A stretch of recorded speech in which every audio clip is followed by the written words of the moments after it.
So you guys both tried to wear a green thing for today and were botched. And do you know what that sounds like to me? That sounds like the work of the leprechaun, actually. Of the trickster-esque energy of our diminutive folk. Leprechauns, most of what we associate with them is pretty much wrong and modern. So that's like, let's just start there. Like, just like get that stuff out of the way. Pots of gold, rainbows, green, sprightly looking fairies, or even like the horror movie version of it is also pretty wrong. Because he's in green, isn't he? Yeah. I mean, don't get me wrong. There's something fun about the Leprechaun movies that I still kind of, especially like the first one. I do kind of think it has a kind of funny energy to it. But it's like, but yeah, all of that stuff wrong. Leprechauns actually wear red. They do appear a little more wrinkly, like traditionally as small, old kind of men. It's time for the Wandering Monster podcast mispronounces a lot of things stuff segment. The Leprechaun, and it basically means small body. Unlike say like gnomes and stuff, they don't have the kind of like cherubic kind of features. They're a little more like grisly looking, like a little old man. They're usually wearing red, often with like some kind of gold buttons. You know, sometimes it looks more like a military jacket. Sometimes it's more of like a older style dress. You know, it just so it's like, and they still sometimes will have pieces of like, you know, gold on their shoes and things like that. So that part is kind of correct. There's tricksters, you know, like that's often their thing, but they're not heavily malicious tricksters. They're part of again, like mispronouncing the AOSI, like they're like the underworld fairies. I believe it's the Ishi. Yeah. Yeah, it's not what you would think it was. It's actually pronounced Ishi.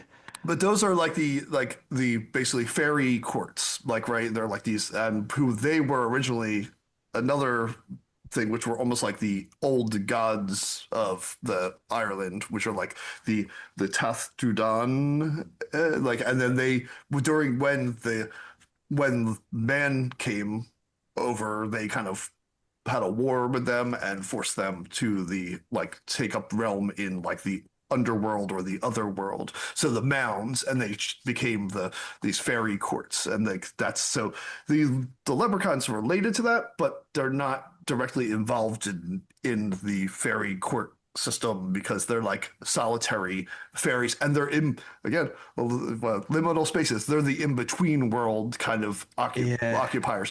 They have similarities to like say like brownies and other like house spirit type things, but instead they're usually out on their own, often occupying like ruined, you know, places that were supposedly occupied by the fairy folk, or out in the, you know, like living on their own, running around doing stuff. And that's like where the shoe thing comes in. There's like multiple, like there's like a craftness to them. So sometimes they're craftsmen for like, or one of the craft peoples of the fairy kingdom. Sometimes they make shoes for money, like they're working, depending on the tale. Sometimes they're basically working on their own shoe because they're always running around, and so their shoes are always wearing out. There's often a depiction of leprechaun with one shoe on and one shoe off that they're fixing. The one shoe on, the one shoe off is like they have 1 foot in this world and 1 foot in the other world. So that's, they kind of like, so that gives them that kind of spanning, and they, you know, have like illusion magic and can trick people and do that stuff. But a lot of times it seems like often they want to be like left alone. like rather than, they're not purposely like other spirits going out and trying to like go out and trick people. The only time it's like is in their older form, when they were like, this is like pre-medieval, when they were kind of like a water spirit. And there's like a tale that they like, this king gets dragged down into like the water and they try to drown him, but he captures them and they make him grant wishes, and then he gets magical powers, you know? So it's like, there's this like that, but then after that, it's kind of starts shifting to the more like, I guess, familiar version of it. That's like this wandering, like fairy sprite spirit. Some like the cobbling hammer thing is like, often that's how you know one mic nearby because you hear the sound of hammering like and working. It's like the association with the treasure, like that we think of like the gold is actually not their treasure. It's the treasure of they know where the treasure is hidden from the like for the that the fairies have hidden in the mountains, so they know that like location. So Yeah. often when people are trying to get the treasure from them, it's more like they're trying to get like give the location. So there's like one story that comes into play where uh the leprechaun is like a man captures them because they're often getting captured. He makes them to release them. He wants them to say where his treasure is or the treasure is located, which is like, and so depending on the version, it's either in a bush that he ties a red ribbon to, or it's in a log field and they puts a stick where the treasure is, and when he comes back to retrieve it, the leprechaun like has put ribbons all over the bushes or put sticks all over the field, so the guy don't like so it's like that's where the trickster part comes in. Like it's kind of like the wish fulfilled, but like in a way that's not very fulfilling. But it's usually like Yeah. leprechauns aren't usually like malicious or vengeful or like gonna hurt people. It's like more just like they're trying to get away, and it often is like or like someone tries to rob them and take their magical purse, that has like a coin that comes back to them, and then they take the leprechaun gives them the purse, and the person wants more treasure, and so he goes, well, here, hold my purse and I'll go get the keys to my other treasure. And then when the leprechaun leaves, the purse turns to a big like boulder or something like that. It's like there's kind of like that, like, or they choose treasure over the like, you know, like a favor or something like that, and the Mm. treasure turns to like dust or leaves or something. It's like there's often this kind of like motif of Yeah, like yeah. the treasure is like unattainable by humans anyway, probably because it's fairy treasure, and then like the leprechaun's personal treasure isn't that. It's like his little magical stuff, usually like a little like that the pouch with a returning like ever present gold coin or shilling or whatever, Yeah, depending on the yeah. myth is, that he can spend, and then immediately it comes back to him like in his thing. So he's not like rich, he just has this magical returning coin that, so it's like it's small amounts of money, or he has his like nice gold buckles on his shoes or his tools that are very fancy or something, so there's kind of like this interesting kind of, just definitely not as like malicious as I feel like some of the kind of stuff is turned into, and certainly, but also not as like friendly and like Lucky Charms as the kind of more 19th 20th century version of that. Leprechauns are just usually running around, not necessarily causing mischief, but when they're seen, they'll make mischief. But they do have like rules, like that the thing that really pisses them off is when people trick them to break the rules, because and this is also like seems to be a common theme in like certain fairy type stuff, is like they're very like they assume that like when these rules are laid out, even though like you might be able to like bend it by saying like, well, I'll show you where the treasure is, but I'll also trick you, like you won't really be able to find it when you come back. It's like, Hmm. but if a human like tricks them using their kind of own kind of logic stuff, or tries to get one over on them, they can get mad and vengeful and a little kind of Yeah. angry, so it's like it's really like that's the thing that makes them most mad, is like breaking breaking these like kind of like agreed upon, like even like they might be tricksters, they have like an honest set of rules, that they abide by. Well, and So that's the thing. So there are these rules like this, like what's seemingly called fairy law, which is kind of interesting, and like it's got like these ideas of like they ha when they agree to something, they are bound to fulfill their agreement literally, and they often will do it in a literal kind of way, like that, like oh yeah, they'll give you your wish, but in a way that's like really annoying, and like literally like interpreting what you say literally, so you really have to be careful about your words around them. And actually probably the best advice is don't form any kind of agreement or contract at all, because you actually can wind up in this Fae contract that like even saying thanks to the Fae is ill-advised because it Yeah, I think like brownies implies. don't like when you thank them for their Yeah. just, They actually don't even really like being talked about, but we're already in it, so we're gonna do a little bit of it. But yeah, yeah, there are these weird kind of fairy rules. You could probably like, you they disappear when you look away from them a lot of the time, so you gotta kind of gotta hold your attention, you know. Yeah, they're a tricky bunch, but and apparently there are still like claims of sightings of leprechauns. There's a um 2006 one where a bunch of people claim to have seen a leprechaun in a tree. It was witnessed by multiple people. I want to say, I mean, they tend to be like a place bound. The Fae in general, I think, are kind of like a place bound species.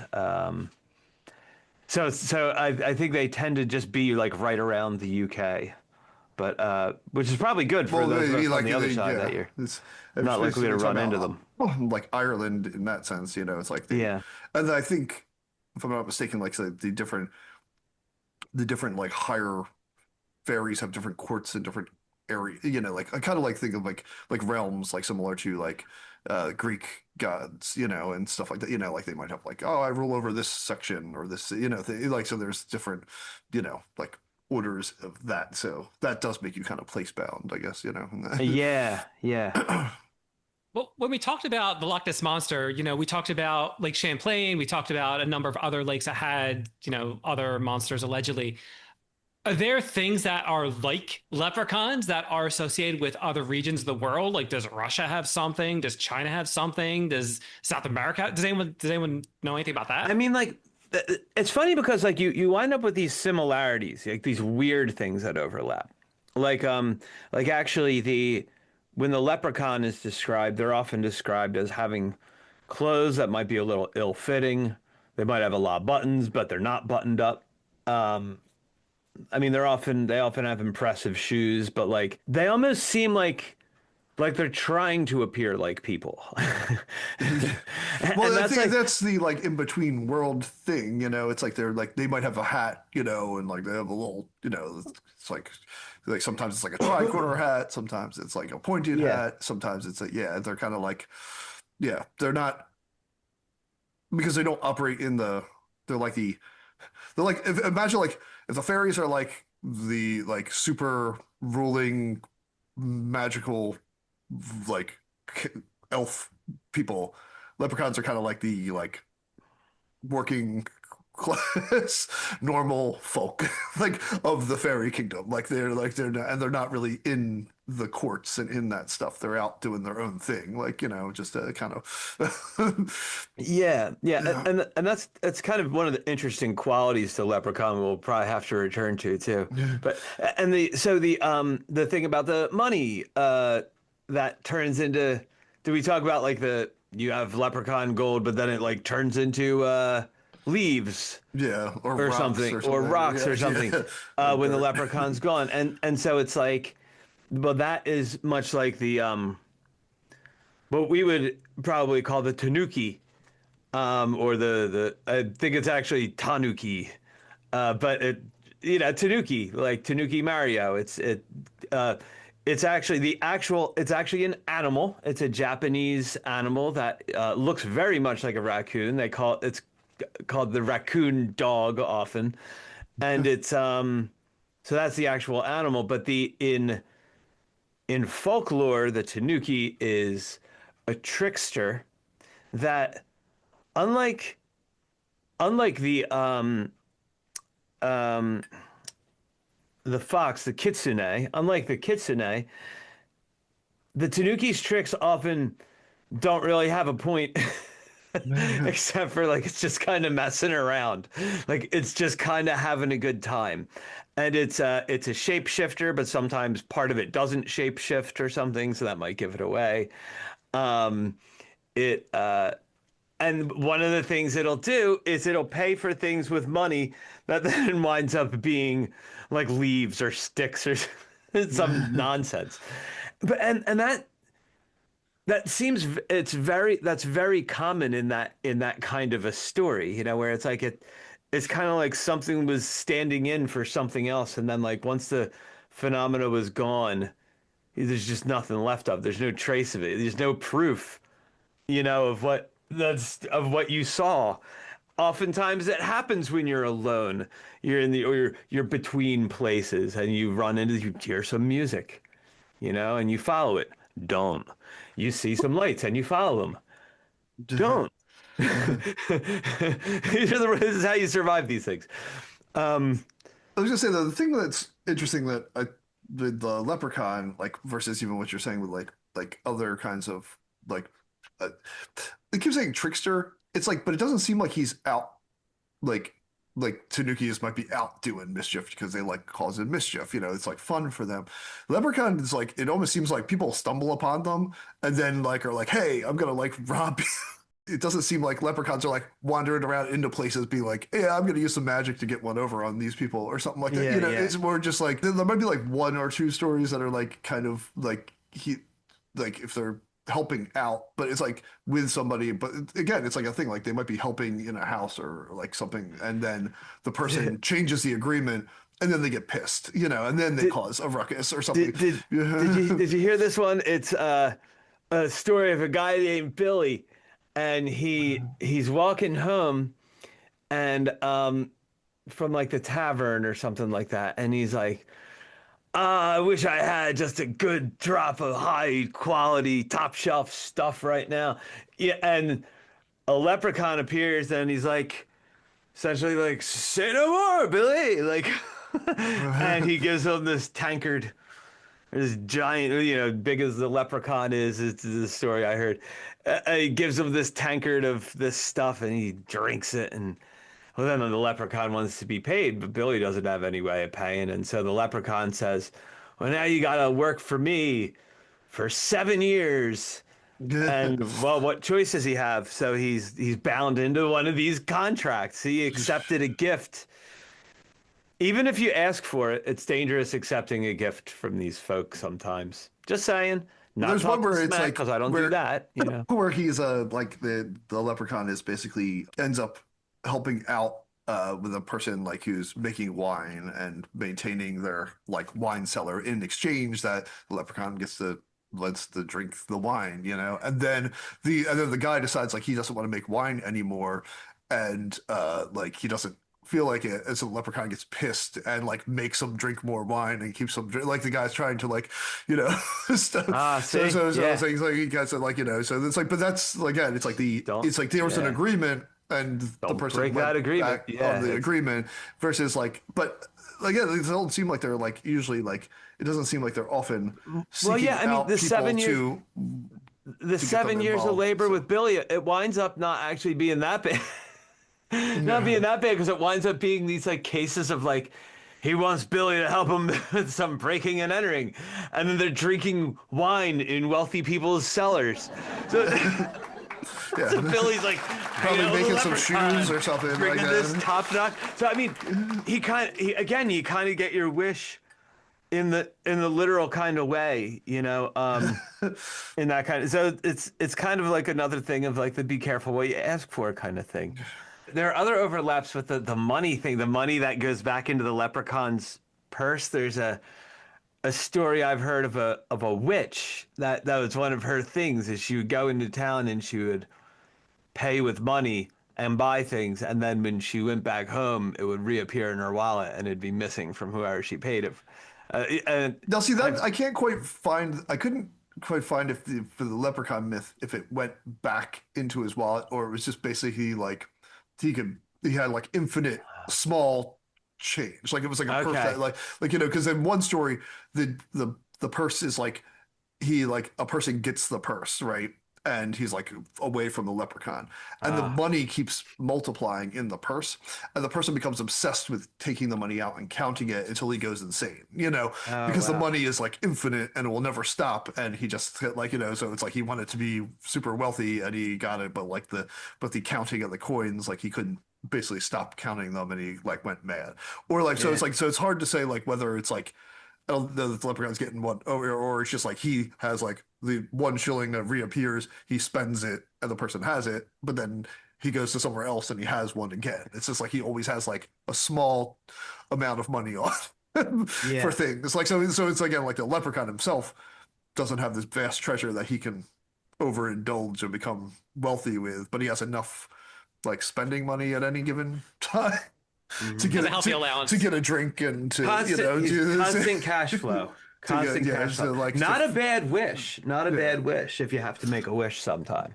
But You know, but something that's the around difference that cash between flow. the humans. Yeah. The humans want the horde so they can be like wealthy and powerful, and the leprechaun doesn't care about that stuff. It's like he's like because he doesn't need it for his like kind of like lucky lifestyle. Versus the wealthy, powerful lifestyle. I think is like kind of the supposed to be the juxtaposition. Yeah. Yeah. It's a, Yeah, I think not. As long as your stuff is paid, you should be good. What else do you need? Just have your stuff, just pay for your stuff when you can, Yeah. And then you can, I don't know, I guess sit around with that stuff and pretend you're all cool, But the leprechaun knows the truth.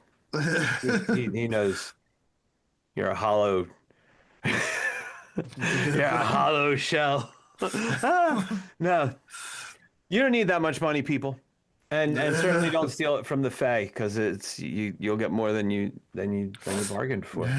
But there are those similarities, and that's kind of the funny thing about it's not so much like there are credible like claims of leprechaun sightings per se, right? But there are other things around the world, like when it comes to whether it's cryptids, like I talked about, like the Fae are associated with like lights. And that's like will-o'-the-wisps and things like that are also these lights, these floating lights out in but they're associated with Bigfoot.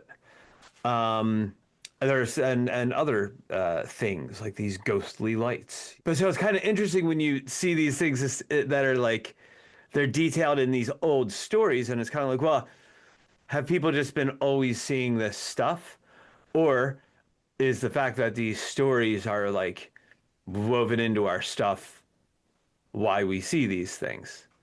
You know what I mean? Like, is it is it documented perception, or is it projection of a long held story? Or is there both? Or is there a difference? There you go. There are the worms. Go get them.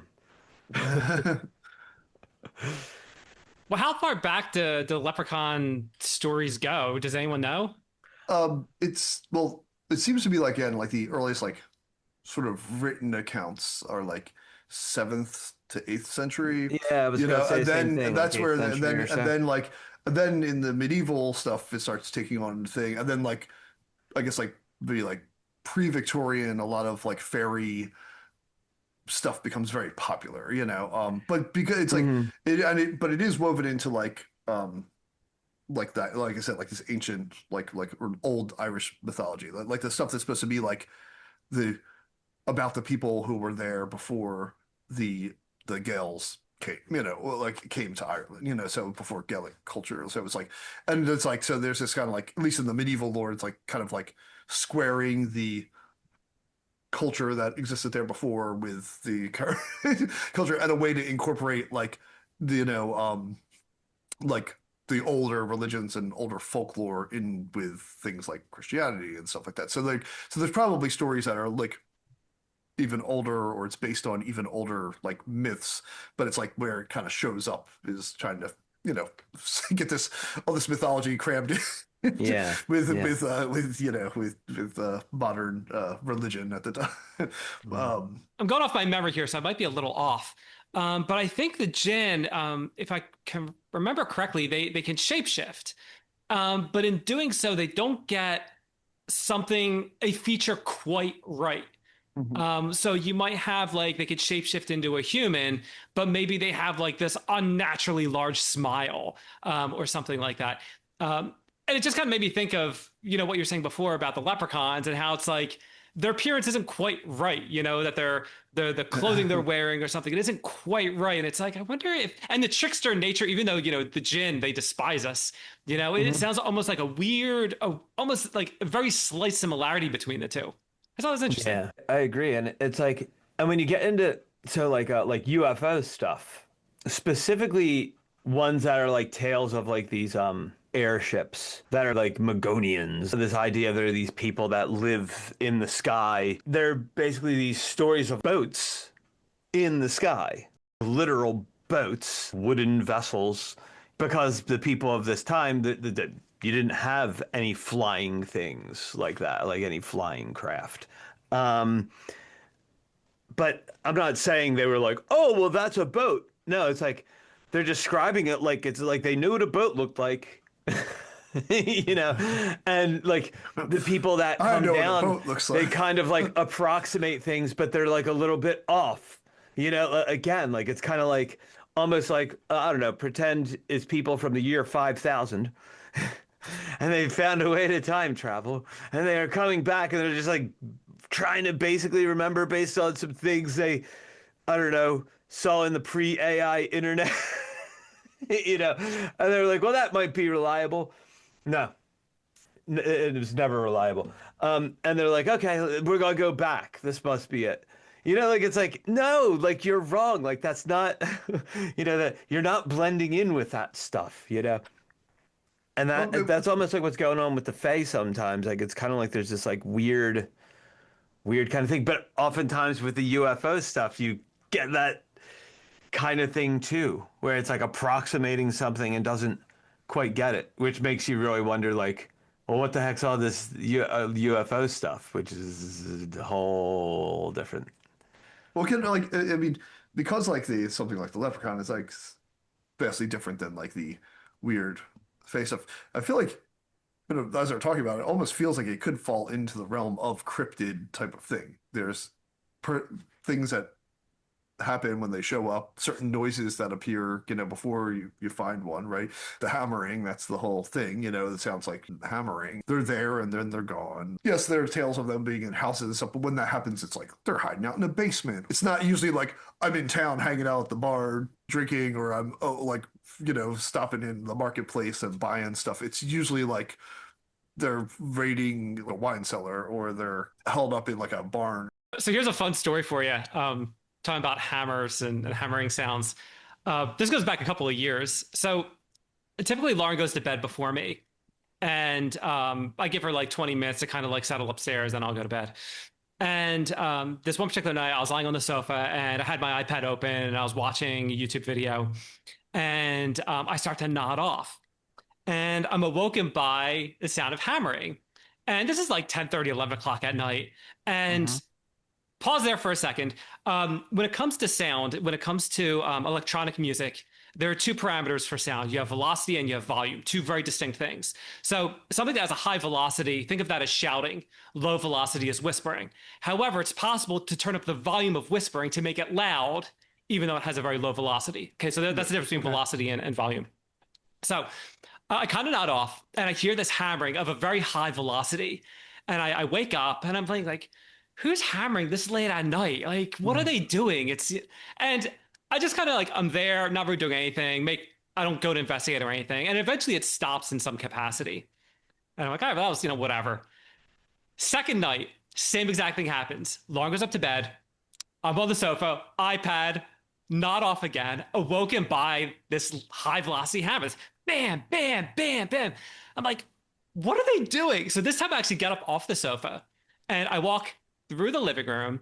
I walk into the kitchen because it's coming from like the other side, like where my neighbors would be, on the other side of the kitchen, essentially. So I get about halfway into the kitchen and the volume of the hammer pounding goes down and fades out. So weird. So weird. Well, hopefully you don't have like some kind of house Like a brownie. brownie out there. Yeah. Has stuff been fixed? Like, has some of your milk been missing? I didn't notice. I didn't notice, but there was only those 2 nights, and it was weird that it was. My first conclusion is like, oh, I was half asleep. But it was just interesting that it was like the same exact scenario on two consecutive nights. Yeah. Have you noticed any like very small shoes of high quality? No high quality shoes, no gold coins, nothing. Does it seem like you thought maybe like the kids cleaned up, but they probably didn't? Like Maybe something. they did. But yeah, it's like somebody got like cleaned up the area, and you're like, yeah, that was nice of them. Did the dishes or something. Yeah.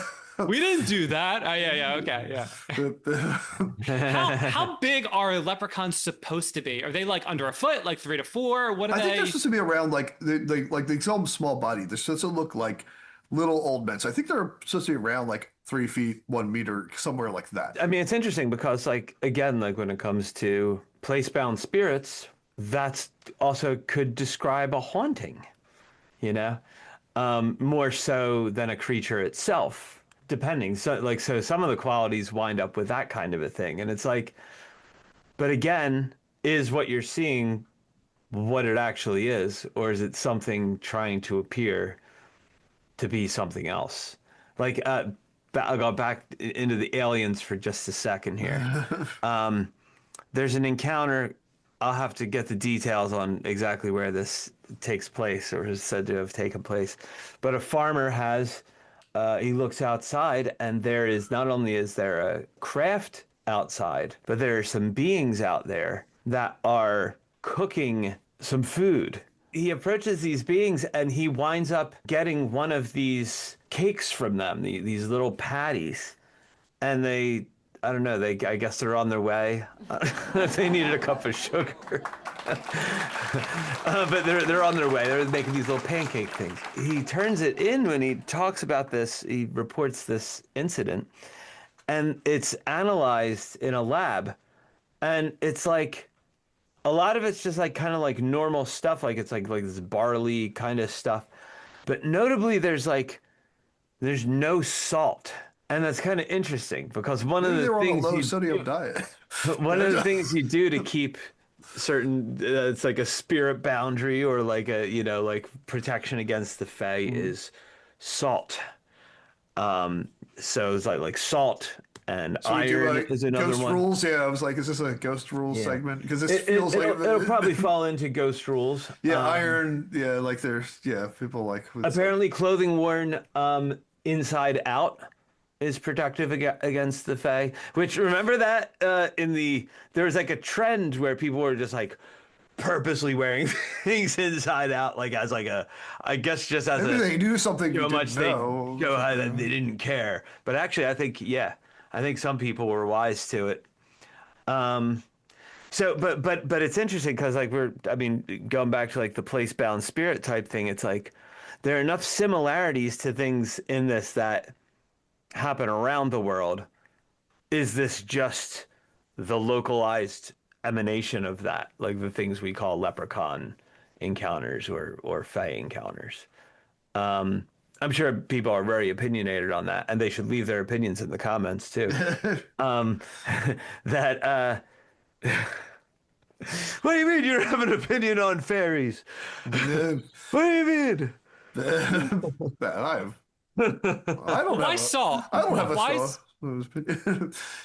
I don't know. I saw. Why is that supposed to? Why not? Why would that work over flour or sugar or ground up parsley or something like that? Yeah, I mean, salt is weird because salt also comes like again with ghost rules. Like salt is like you can put salt like on the boundaries of things like doorways and like to keep out ghosts, like or keep out spirits. You can use salt as circles to trap demons supposedly or protect you from like I think it's like, isn't it just because salt is often considered like a purification thing, like it's like historically across many cultures it's like salt is usually associated with like pure. I mean, you can like salt meat, for instance, to preserve it, and things like that. Yeah, so I think it's got this like association with being this, and then the superstitious curative, like oh, you spill salt, you gotta toss it over your shoulder or something like that to bring you luck. But also then there's like, well, or does tossing the salt over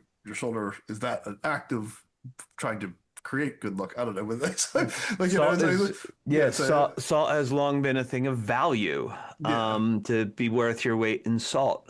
Or the word salary is derived from the same as people used to be paid in salt. I believe it was like Rome who used to pay people in salt. I don't know, not everybody, I don't think, but there was at least one form of payment. Yeah, I'd be yeah. So mad that if I probably got to the the end of a iron is weird though. Like that does come up too in a lot of things. Like it's like iron yeah. can like I mean I'm also like which probably crosses into like stuff with like silver. How like silver is effective against werewolves or vampires Werewolves or or things like yeah. that, like vampires and I think other there are certain things things. now. Iron, you But iron is generally different. speaking, I mean, you're heating it. You're cooking Right. it in fire. So again, it's that purification kind of, you Yeah. know, putting work into it. If it's some kind of a blade or a nail. Well, Hmm. steel is a purer form of iron, right? It's an alloy. Like Yeah, steel is it's what? It's like partly, I believe it's partly nickel, yeah. and just other carbon. Yeah. But Iron yeah, is just but like straight like iron ore, right? yeah. Like that you take out the impurities and where steel is like yeah, depending on the type of steel. And Because it's stainless like steel is iron and or steel that has gone through the Bessemer process. yeah, but it's like but yeah, because like Whatever like that is. not to do that, but like obviously like the tensile strength of steel depends on the type of alloy that you put in it. Because like some of it you want steel to be certain steel, you want it to be harder, but it's less stretchy, essentially. And like if it's more stretchy, it's less hard, it's like and that depends on how you mix your But where I'm going with this, if iron serves as like a protective boundary, so to speak, do like the nails in your home or the steel structure of a building, does that create almost like a oh, I just had the phrase like a Faraday cage for leprechauns where it's like Right. they can't go in. I don't know. I think like you think you have to actually like with the as far as I know with the iron, you gotta like get them like stick to right, Chris. It's like that stick a fairy with it or Yeah, something like that. It's not just like I mean, I guess you can put them in an iron cage. They wouldn't be able to touch it or something because it doesn't like kind of burn them or something I like mean that. Is there it are like that's things where like with different spirits you can like take their name or their sigil or something and drive an iron nail through it or do things to it and that'll Hollywood movie voodoo style will like affect but yeah, it's yeah. There's sometimes you'll have horseshoes will be nailed to the wall that are said to keep witches away. Sometimes they'll also keep Bigfoot away. or Bigfoot who's also a practicing witch. And there is an association with Bigfoot and witches that we'll talk about in some future conversation. But yeah, the now the horseshoe is a funny thing because of course now we're back to the leprechaun as a cobbler. It's interesting. Some of these symbols. I'm curious about the clothing worn inside out. I once heard of a spell for getting rid of if you were being haunted. That you I don't know, you like walk backwards out your door and spin 3 times. Like it was some kind of, it was like this weird kind of like backwards confusing kind of thing. I think it was just supposed to confuse the spirit. I think when it comes to like, is there stuff to this? There's this similarity, just these tales told around the world, these like weird things. And it's kind of like, so you got to wonder, okay, when we talked about Bigfoot, we talked about all this like, sometimes it's got toes, sometimes it has three, sometimes it looks like a bird, sometimes it's 12 feet tall. And it's like this, sometimes it's 3 feet tall, like the Albatwitch. And so it's like, is it just that we're like this like interdimensional highway for these things coming through and they just happen to we see them in these weird places or when we're in weird states we can see them kind of thing. But Well, that would sometimes I make sense think probably like with like the fairy stuff because I mean, right? It's like because like usually you don't travel to the fairy world necessarily. It's like and it is like it's that whole like you walk in the woods, and then all of a sudden you're somewhere else. Like not too dissimilar to from like the time slip or liminals, but it's like, oh, but that's the you were in the Fey world. You fall Yeah. into like the and like that with the Leprechaun, he's got the whole one shoe off, one shoe on thing because he's always sort of in the Fey world, sort of not. Like Yeah, he's like yeah. he's actually in between them all the time. It's like it's kind of like he can move more easily between those things, and like when you fall in there it's like, oh, that's you're screwed. You just ended up you might get killed, or you might end up coming back as an old person, or like Well, hold on, Yeah, hold on yeah. for that. Hold on that for a second. So earlier you talked about being resemblance of an old man, like a small old yeah, man. yeah. Ever a small woman? No, it doesn't Not seem to be the really. case. And so Yeah. leprechauns are usually just small old men. It doesn't seem like there's any female leprechauns. So Which is always curious when you find those kind of like weird asymmetries or these things that aren't explained. That often like lends to like this feeling that there might be something behind this. Like when it's like why were those things there cooking these pancakes? Why did Bigfoot give the mouse body wrapped in a leaf? but maybe because it's like there's they're just a male fae that kind of look like this, right? That's their thing. They're just Yeah. I guess there's other fae that are different type. Maybe they're doing Uh, magic in the world they're from, and they're stepping into this world, which is where magic is useful for them. And they drop these weird things over here, like mice wrapped in leaves. And that's like me, like, I don't know, like wrapping a G.I. Joe in a in the name of an enemy and tying it up and throw it in the sewer. And it's like, but maybe when I go and I do that, I there's actually like raccoons walk find into the it. And they're Fey like, realm and yeah. drop it off. What'd you say? And then the raccoons find it, and Look at the hell is this? Who left me a G.I. Joe wrapped in it? yeah. It is a strange world we live in. And all these things, but like it's hard to write off just as like, all right, now here's a weird thing I just heard about. This is related. And it's like a strange strange, I promise this is related. It's a strange story. There's a mushroom that is known to produce. I think I still have this. I It's saw that no, article too. Did you see this? The Lilliputian hallucinations. Yeah, I told They Bart about it too. I was like, you're not going to believe this. It is a mushroom, and I saw Paul Stamets posted something about it. Paul Stamets is the man when it comes to mushrooms. Him and Trad Cotter. Yeah, but when it comes to all kinds of mushrooms, if you want to talk specific, different show, different show. All right, so it is called. This is the part where I mispronounced something, but maybe not too bad. It's a Landmau asiatica. It is in looks like Papua New Guinea is somewhere that it's been encountered. God knows where else. So it doesn't matter. But yeah, University of Utah has an article out on it. So basically, what it does though, it causes these hallucinations, but like consistent hallucinations of little elf-like people or little fae type people crawling up furniture and walls and clothing and things like that. But it's like consistent with different people that have eaten it. And if you think about other hallucinogenic mushrooms you might be familiar with, again, different conversation. But you're not necessarily going to have like consistent hallucinations. There are things that people say like, "Oh, well, I saw this kind of thing." And it's like, that sounds very familiar to me, But it's not like always the same kind of. Oh yeah, if you eat that mushroom and it's not thoroughly cooked, you might have these hallucinations of these little people. And more curious, from what I understand, they have not discovered a psychoactive property, this substance in these things. Like it's not like, oh well, it contains psilocybin, so it makes you makes you trip, you know.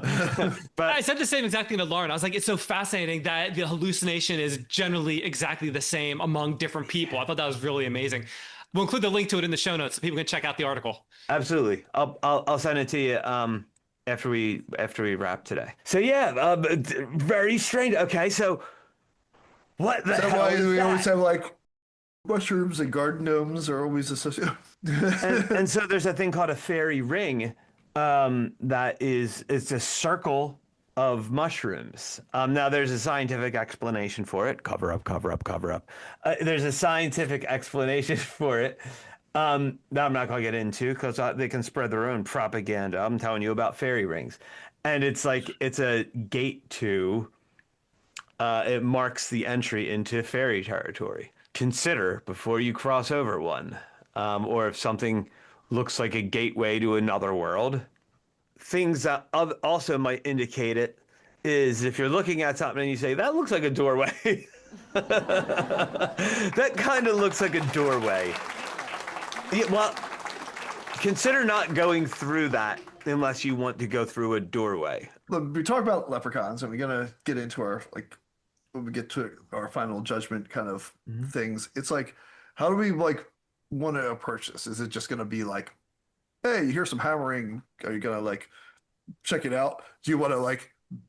Would you make a deal with the leprechaun if you did like catch them and they're like, hey, like I'll give you something, or you just like it's like what's the criteria that we're gonna give it, or just like the leprechaun itself, like it's like if you're like, oh well, it's not, I'm not going to Ireland anytime soon, I don't have to.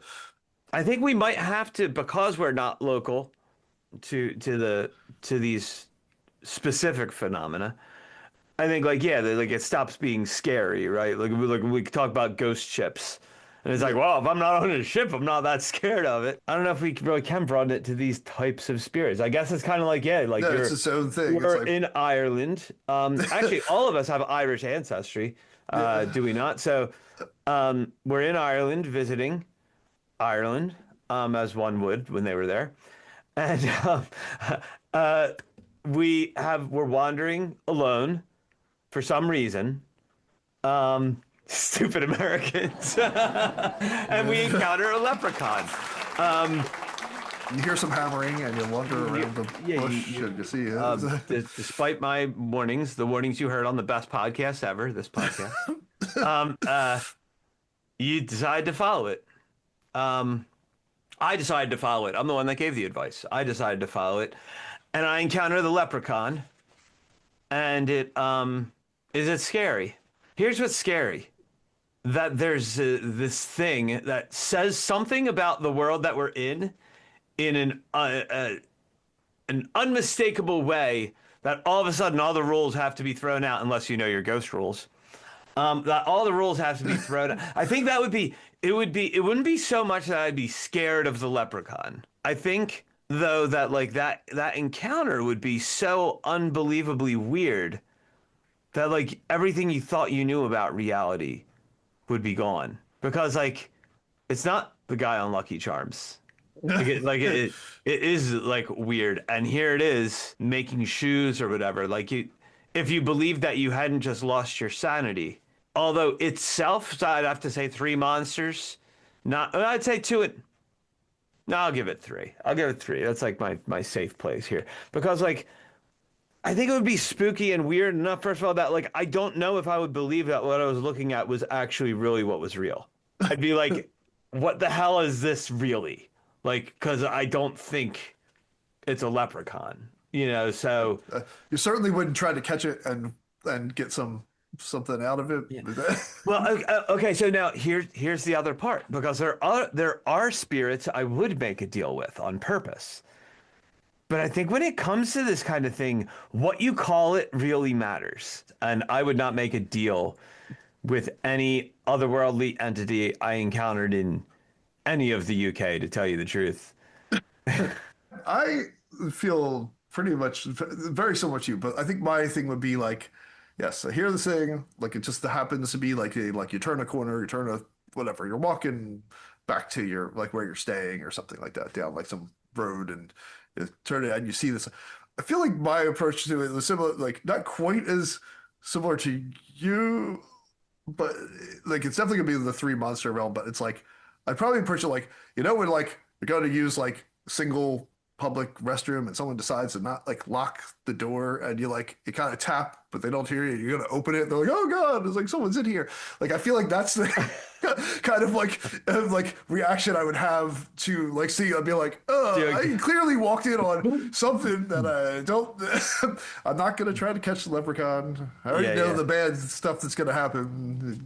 Greed is bad. I already got that lesson down. I don't need a refresher in it. I don't want to get roped into working for the leprechaun for 7 years or something, bad. Like it's like probably would just kind of turn away, and probably when you did that, he'd be gone, right? Like that would A possum isn't going to kill you usually, but like when you encounter one unexpectedly, small guy dressed in red with a hammer. But yeah, three monsters, because I don't think they're purposely out to get you either. So it's like, so I don't feel like that's like it's like it does seem to be like you gotta like try to get them to give you something, and that's when they really want to get one over on you, and it's like, so I feel like, but it's definitely not it would be a weird encounter. So three monsters for me. Three monsters. Yeah. Danny C, you trying to get his Lucky Charms? Maybe they're whole grain now, so maybe. So I thought about this from a couple of different ways, and I tried thinking about it strictly by the way which we described it as this, thing that may be like supernatural in some way. You kind of stumble upon it, and versus like, what if it is a real person? Like you just happen to stumble across someone in the forest or whatever, and they're carrying a hammer and whatever. And like a how would I react to both of those scenes? So I'm trying to think about that. And here's what I've come up with. I think that and this was my initial thought. I think I have to rank this a 1. And my logic behind it is, assuming everything we talked about is accurate to the story, if he's hammering something, it's like he's fixing a shoe. So seeing that there's nothing like overly scary about that, it's kind of like, oh, someone's fixing a shoe. That's weird. Guy dressed in red, which I wouldn't be expecting. Like guy dressed in red, okay, whatever. Like turn out around. in the woods, Yeah, just okay. Like turn around, maybe it's gone. But I think it would be kind of like what you were saying, Baba, where it'd be like a very weird experience. And like, how do you come to grips with that? Especially if you notice all of a sudden it's gone. Okay. And this leads me to the follow-up that we're all going to tackle. Okay. Yeah. And that is, you have this experience. What do you do next? Do you tell anyone about it? Do you keep it to yourself? Do you think I better go see a neurologist? There's something going on in my head. What do you do next? And for me, I would probably like keep it to myself for a while and then share it. I don't know that I would assume it's a medical condition, which is probably bad. But based on the other experience I've had with like the shadow person I saw and the hammering sounds, and different other things that I've experienced, it's like I've kind of assumed paranormal. So I'd probably kind of assume that as well. But I'm curious, Baba, you're on deck. What do you do next? I would definitely tell Sharon about it. I'd be like, look, I mean, with all the caveats I put around any experience I have, I don't know if this is real, but this weird thing happened to me today, and I do not know what to say about it. But yeah, I would definitely. I mean, I happen to have other weird folks in my life that I can tell these kinds of things, and they're like, yeah, that's about right for Baba. It's like, I don't know if I believe it either, but he seems sincere. Yeah. So yeah, I think so. Like, I wouldn't make an internet video about it. I don't think. I might tell, like, if we're having this conversation, it's like, oh, someone hung in here for 35, 40 minutes talking about this thing. Like, yeah, they're going to hear a story about how I saw a leprechaun, But, yeah. All right. Let's continue in this same order. Okay.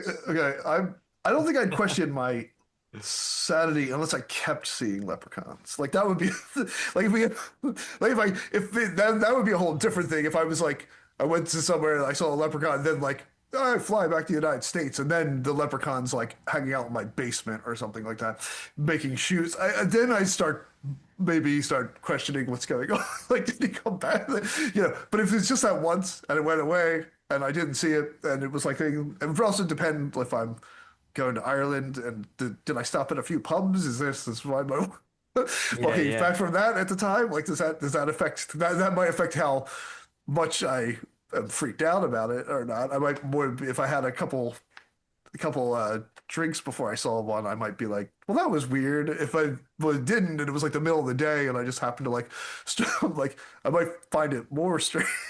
But if it didn't repeat itself, I wouldn't think mental stuff. But when I tell people, I don't know if I'd like tell like I think I find the same thing. I'd probably be like, oh, you wouldn't believe this weird thing, like but I saw this. To like maybe a few people who might expect about it's like, but overall, yeah, I probably wouldn't be shouting it from the rooftops. But I wouldn't expect it to be unless it was it followed you around and kept bothering you. Then I might start seeking some kind of help from multiple sources. Maybe somebody who gets rid of leprechauns that are following you, and someone that and maybe a neurologist. Like it might be, maybe I need to get some of those mushrooms and get some little people to help me, like with Yeah, this and make a contract. problem. Yeah. Very small contract. Yeah, yeah. It's Yeah. Oh, well, here you go, right? So let's say the difference between like you see the thing and it confirms a tradition you didn't know existed. Like it's like, oh, I saw a leprechaun, but it was in red, or it only had one shoe. And then you go and you research and it turns out it only has one shoe. It's like, are you more convinced of what you saw?